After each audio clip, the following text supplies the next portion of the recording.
क्वॉशिंग, ये ख्याल आते ही काफी लोग ये सोच लेते हैं केस खत्म हो जाएगा या कुछ भी नहीं तो उस पर स्टे हो जाएगा, तो वो गलती कर रहे हैं। क्योंकि 482 CrPC abuse of process of law रोकने के लिए है, ना कि अपराधियों को क्षमा करने के लिए।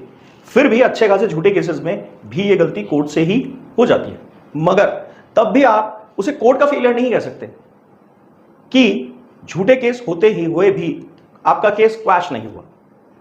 जब हाई कोर्ट को सही इंफॉर्मेशन ही नहीं मिली फैक्ट्स की, फैक्ट्स के जो सपोर्टिंग एविडेंसेस थे उनकी इंफॉर्मेशन नहीं मिली, और तो और जिस सेक्शन का अब्यूज हुआ उस हिसाब से आप पे केस बनता क्यों नहीं है, ये भी बताने में आप खुद का ही फेलियर मानिए, यानी ये फेलियर आपकी तरफ से ही रह जाता है। सबसे जरूरी एक सरप्राइजिंग एलिमेंट जो मैं इस वीडियो में कभी भी बता सकता हूं, यानी कि पहले भी, बीच में भी या एंड में भी, आप हर कंटेंट को समझेंगे तभी वो सरप्राइजिंग एलिमेंट समझ में आएगा, और वो सबसे ज्यादा इंपॉर्टेंट है। उसे सिर्फ सरप्राइज मत मानिए, इंपॉर्टेंट ही मानिए। बने रहिए वीडियो में। नमस्कार दोस्तों, मैं हूं राहुल सैफ, लीगल चैनल में आपका स्वागत करता हूं। एजुकेटेड होने के लिए हम कुछ कोर्सेज चलाते हैं, और अगर आप इन कोर्सेज का हिस्सा होना चाहते हैं, इंटरेस्टेड हैं, तो वीडियो के लास्ट में मैं इसके बारे में बताऊंगा डिटेल से, अगर आप वीडियो के लास्ट में तक बने रहे तब। तो दोस्तों, ये जो वीडियो है इसको देखने के बाद आप अगर समझ गए तो 1000% आप अपना केस क्वैश करा पाओगे। पर पहले सक्सेसफुल स्ट्रेटेजी समझने से पहले यह समझ लीजिए कि वो जरूरी 3 कारण क्या हैं जिनके कारण आप अपने केसेस में हाई कोर्ट से क्वैशिंग नहीं करवा पाते हैं, या तो दोबारा लोअर कोर्ट में ही हाई कोर्ट में जब क्वैशिंग कराने जाते हैं, फेलियर के बाद ट्रायल के लिए लोअर कोर्ट के लिए ऑर्डर हो जाते हैं, या फिर कुछ लोग आगे बढ़ जाते हैं सुप्रीम कोर्ट के लिए। तो फिर मैं ये कहूंगा, तैयारी ऐसी करो कि जज साहब कोई भी हो, फैसला आपके हक में ही आए। अगर आप पे झूठा केस लगा हो, कैसे, इसे अब हम पॉइंट वाइज समझते हैं।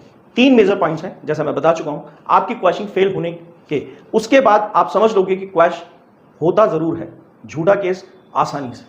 पहला पॉइंट, अक्सर देखने में आता है कि लोग अपने केस में कहानी पूरी लिख देते हैं, मगर नहीं बताते सबूत। यह देखा गया है लगभग 50 से 60% केसेस में, जबकि सबूत यानी एविडेंसेस होते जरूर हैं उनके पास। केस को जल्दी खत्म करने का आधार भी ये एविडेंसेस ही होते हैं। आपको ये एविडेंसेस हमेशा साथ में अटैच करनी चाहिए। आपने ऐसा नहीं किया ना अपने केस में, क्यों, कुछ बोलेंगे? देखिए, आप क्या बोलेंगे, यही बोलेंगे ना, वकील ने मना कर दिया, या फिर हमें पता ही नहीं था।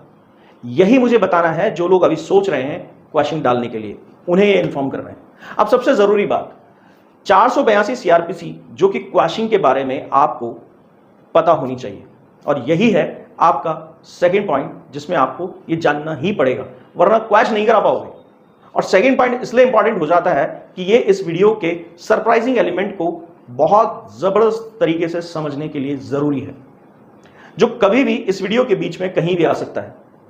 सरप्राइजिंग एलिमेंट इस वीडियो के बीच में कभी भी कहीं भी। ये कानून बनाया ही इसलिए गया है, कौन सा, 482 CrPC, to prevent abuse of the process of any court, यानी कोई भी ट्रायल या लोअर कोर्ट ऐसी कार्रवाई करे जो कि लॉ की डेफिनेशन के खिलाफ हो। उस कार्रवाई को रोकने के लिए ये कानून बना है, या फिर to secure the ends of justice, यानी अन्याय रोकने के लिए। किसी भी तरह का अन्याय अगर आपके खिलाफ हो रहा है तो 482 सीआरपीसी की जरूरत पड़ेगी ही पड़ेगी। जबकि काफी लोग ना तो लोअर कोर्ट की गलती ढंग से बता रहे होते हैं अपनी क्वेश्चन में कि निचली कोर्ट ने ट्रायल में क्या क्या कमी छोड़ दी, और ना ही ये बता पा रहे होते हैं कि आपकी अपोजिट पार्टी ने भी अभी भी न्याय लेने में आपके खिलाफ कानून का कौन सा दुरुपयोग करके आपके साथ क्या अन्याय किया है। ये तो कई बार कई लोग नहीं बताते अपनी जर्नल से जर्नल पिटीशन के अंदर। और इसके लिए अब आप थर्ड पॉइंट समझ लीजिए कि क्या किया जाए, इसका सॉल्यूशन क्या है जो अपने आप अन्याय को समझने में आपके कोर्ट के अंदर मदद करेगा। देखिए, हम एक एग्जांपल लेते हैं किसी केस का इसके लिए हम 498A यानी कि आईपीसी की 498 की जो धारा है उसका एक एग्जांपल लेते हैं, जो कि अक्सर महिलाओं से की गई डिमांड के लिए की गई क्रूरता के लिए होता है। जबकि अभी भी ये वीडियो देखते वक्त 80% लोगों ने इसे दहेज का केस अपने दिमाग में सोचा होगा। यही गलती कर जाते हैं। जब आप ऐसा सोचेंगे तो ही न्याय कहां से मिलेगा? सही डेफिनेशन तो पता होनी चाहिए ना, जिस भी लॉ को आप अपने केस में लड़ने या क्वैश करने जा रहे हैं मेरे भाई। तो फिर जब क्रूरता हुई है तो वो फिजिकल या मेंटल डैमेज की बात 498 करता है ना, तो इसका पता कौन लगाएगा? स्कूटर मैकेनिक जो आपकी गली के नुक्कड़ पे बैठा है? आई थिंक नहीं ना। सहमत है ना इस बात से आप? कौन लगाएगा पता? आपके केस का इन्वेस्टिगेशन ऑफिसर, जिसे आम भाषा में आप लोग आईओ बोलते हैं। मगर क्या वो खुद से पता लगा लेगा? नहीं ना। ये सब्जेक्ट है मेडिकल का, जहां एक डॉक्टर होना चाहिए, चाहे वो फिजिकल का मामला हो और चाहे वो मेंटल एगोनी का मामला हो। और रिपोर्ट में आपके आईओ साहब खुद को मेडिकल एक्सपर्ट मानते हुए रिपोर्ट बनाकर चार्जशीट पेश कर देते हैं बिना कोई मेडिकल एविडेंस के। कह देते हैं साथ में चार्जशीट में लिखते हुए कि प्राइमा फेसी या प्रथम दृष्टया प्रमाणित पाया गया आपके ऊपर अपराध होना। यही चैलेंज होता है। तो इतना समझाया क्या कोर्ट को, यानी जो सेक्शन आपके खिलाफ लगाकर झूठा केस चलाया जा रहा है वो उस सेक्शन के लॉ की डेफिनेशन में फिट बैठता है क्या? डेफिनेशन ये कहती है कि औरत के साथ की गई क्रूरता, और आप लड़ रहे हैं हवा में केस। क्रूरता का सबूत ही नहीं है। नहीं ना, लॉ की डेफिनेशन पूरी नहीं हुई, केस कैसे चल सकता है फिर आप पर? मेरे भाई है जवाब कोई? उनसे भी पूछो जिनसे आप केस लड़वाने जा रहे हो कि बिना सही डेफिनेशन लागू हुए मेरे खिलाफ केस लड़ना बनता ही नहीं है और मुझे केस लड़वाए जा रहे हो। क्या गोरख धंधा है भाई? सोचिए। अब सरप्राइजिंग मगर सबसे इंपॉर्टेंट एलिमेंट, वरना ये वीडियो अधूरा ही रह जाएगा उसके बिना। पर पहले आपको एक जानकारी देनी थी। देखिए, जैसा कि वीडियो की शुरू में ही मैंने कहा था कि एजुकेशन बहुत जरूरी है लॉ की। अगर आप कोई झूठा केस फेस कर रहे हो और आपको कोई भी सॉल्यूशन नहीं मिल रहा है, तो मैं ये जरूर कहूंगा कि अभी जो आपने देखा या आगे भी देखोगे, ये वीडियो है, इसकी लिमिटेशन है समझाने में और समझने में। हो सकती है, मगर हमारे कोर्सेज में हम आपको लाइव ट्रेनिंग्स देते हैं, हर हफ्ते में 2 बार देते हैं, लिटरेचर प्रोवाइड करवाते हैं, कोर्ट डेट्स में सीधी गाइडलाइंस मिलती हैं, डायरेक्ट पर्सनल असिस्टेंस मिलता है। ये नहीं कि बस कुछ हवा हवाई बता दिया। जब तक आप कोर्ट में, तब तक हमारी टीम आपके लिए अवेयर रहती है। पुलिस की गलत कार्रवाई से प्रोटेक्शन मिलता है हर वक्त जब पुलिस कार्रवाई कर रही होती है। और भी कई 200 से भी ज्यादा तरीके जो आज तक आपने ना देखे ना समझे होंगे कहीं भी किसी के पास, वो भी दुनिया भर के लैंडमार्क जजमेंट के सपोर्ट से, और वो भी लीगल टर्म्स में। आप खुद भी ये सब खुद से भी 14% डील कर सकते हैं। जी हाँ, बहुत लोग कर रहे हैं हमारे साथ इन कोर्सेज के अंदर। काफी लोग जिन्होंने आपसे पहले इन कोर्सेज को ज्वाइन किया है, काफी कॉन्फिडेंट है, सेफ है। सबसे बड़ी बात, रिजल्ट्स उनके फेवर में आए, और वो भी बहुत कम टाइम में और खर्चों के बाद, यानी टाइम भी कम लगा और खर्चे भी कम।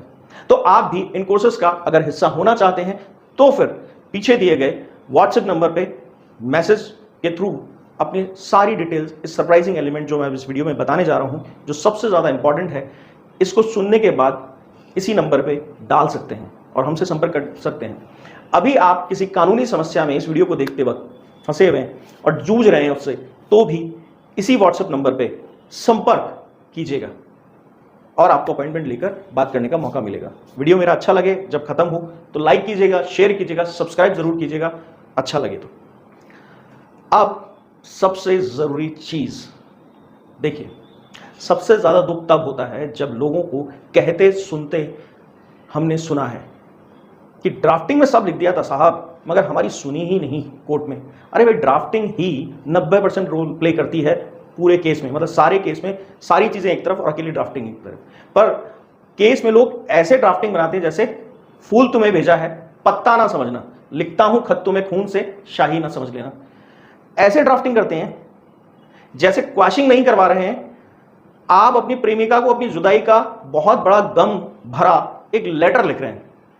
अरे भले आदमी, अचार बनाने की रेसिपी तो फिर भी कोई भी बता देगा यूट्यूब पे, मगर मजा तो तब आएगा जब कोई वीडियो आप देखें इतने अच्छे से अचार बनाना बताए वो वीडियो पे यूट्यूबर कि आप न केवल अचार बढ़िया बनाना सीख जाएं, बल्कि आप भी दूसरों को भी सिखा सको।